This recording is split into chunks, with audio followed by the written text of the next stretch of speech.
Presentation అంతే. Okay, so coming to the movie, around ఒక decade తర్వాత మీరు డైరెక్టర్గా వస్తూ ఉన్నారు.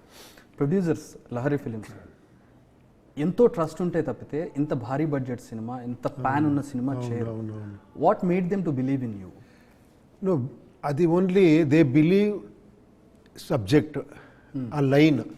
ఇది నేను చెప్తేనే ఫస్ట్ మన శ్రీకాంత్ గారు ఉన్నారు అక్కడ, ఆయన చాలా పెద్ద ప్రొడ్యూసరు, చాలా ఫిలిం చేశారు. ఆయన లేదు సార్, ఈ ఫిలము మీరు ఆఫ్టర్ లాంగ్ టైం డైరెక్ట్ చేస్తున్నారు, ఇది వేరే రేంజ్లో చేస్తాము అని మన లహరిని ఇన్వాల్వ్ చేసి, లహరి తెలుసు మీకు, బిగ్ మ్యూజిక్ కంపెనీ అది, లహరి మనోహర్ గారితో మాట్లాడి, నెక్స్ట్ ఆయన సన్ నవీన్ వచ్చారు, నవీన్తో మాట్లాడి, నవీన్ చెప్తే వాళ్ళు ఇంకొక లెవెల్కి వెళ్ళారు. ఆయన ఏమో technically is very strong actually, because ఈ విఎఫ్ఎక్స్ అన్ని చాలా తెలిసిన వాళ్ళు. లేదు సార్, ఇది ఇలా చేయొచ్చు, ఇది ఇలా సెట్ చేసి ఇలా ఎక్స్టెన్షన్ చేయొచ్చు. So basically your vision was different. No, that line, we started with a line. Yeah, ఇది లైన్ ఉంది, ఇది ఇలా ప్రెజెంట్ చేయాలనుకుంటాను, ఇది అని డిస్కషన్లోనే జరిగిందని.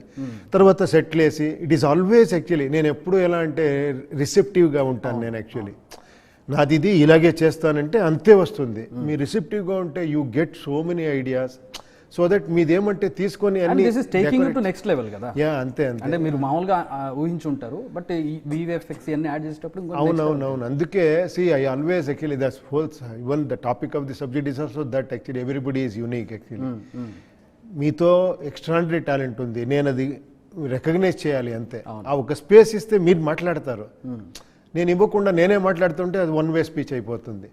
సో ఆ ఒక్క ఇది చేసాము దీంట్లో. ఇప్పుడు కానీ ఉపేంద్ర కానివ్వండి, ఓం కానివ్వండి, మీ థాట్స్ అప్పుడు ఉపేంద్ర ఉన్నటువంటి మెంటల్ స్టేట్ నుంచి వచ్చినటువంటి బ్రెయిన్ చైల్డ్స్ అవన్నీ కూడా యూఐ, ఇప్పుడు ఇది కూడా ఈ 10-20 ఇయర్స్లో మీరు ఇవాల్వ్ అయ్యి మీ నుంచి వచ్చినటువంటి సినిమా ఇది. So what kind of change ఆ మూవీస్లో ఈ మూవీస్లో ఉపేంద్ర పోర్ట్రేల్లో ఎట్లాంటి చేంజెస్ చూడండి? మీరు కరెక్ట్గా చెప్పాలంటే ఏమో ఫిలాసఫీగా చెప్తాను అనుకోవద్దండి. నో, ఇన్నోసెన్స్గా స్టార్ట్ చేసిన జర్నీ సూపర్గా ఉంటుంది. అప్పుడు నాకేం తెలీదు ఫిలిం స్టార్టింగ్లో, నేను ఇన్నోసెంట్గా అక్కడ అదే జరిగింది.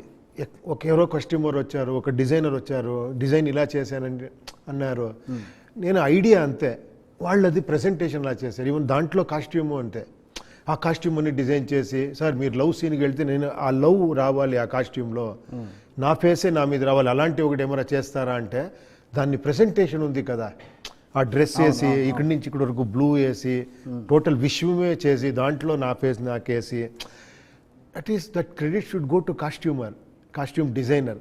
ఒక డిజైన్ ఎవరు వస్తే ఆ డిజైనర్కి పోవాలి. ఇదన్నీ అలాగే. నేను తర్వాత ఈ ఫిలిం ఇక్కడి నుంచి ఇక్కడి వరకు ఏం చేశానంటే మళ్ళీ అన్లర్నింగ్ చేసుకున్నాను. మళ్ళీ జీరోనే అవ్వాలి, మళ్ళీ ఇంకేమైనా వెళ్ళాలి. మీరు ఏమైనా కొత్త చేయాలంటే again have to go back to actually నాకేమీ తెలీదు అని కూర్చుంటేనే మీకు అన్ని తెలుస్తుంది. నాకు తెలుసు అంటే మీకు తెలిసిందే వస్తుంది అక్కడ. సో ఇదే నా ఇది ఏమంటే always I go back, I wash my self. Like washing means actually ఏమేమో వస్తూనే ఉంటుంది మాకు, ఇవి గార్బేజ్ లాగా వస్తూనే ఉంటుంది. అది క్లియర్ చేసుకుంటే క్లారిటీ వస్తుంది, ఎక్కడి నుంచో వస్తుంది ఐడియాస్. మన ఉపేంద్రకి సూపర్కి రండి మీరు లాస్ట్ డైరెక్షన్, దానికి దీనికి దాదాపు 10-15 ఇయర్స్ గ్యాప్ వస్తూ ఉంటుంది. వై, ఎందుకు అంత గ్యాప్? అంటే 10-15 ఇయర్స్ గార్బేజ్ ఉంది ఇక్కడ. ఓకే, ఏమేమో అనుకొని తర్వాత అదన్నీ వాష్ చేసి ప్యూరిటీ చేసుకొని మళ్ళీ ఇంటరాక్ట్ చేసి మళ్ళీ ఓ క్లయింట్ పెట్టుకొని అందరితో డిస్కస్ చేసి మన art director, cameraman, music director, graphic Nirmal. Music sittings కోసం బుడాపెస్ట్ ఎందుకు వెళ్ళారు సార్? లేదు, అది అంతే.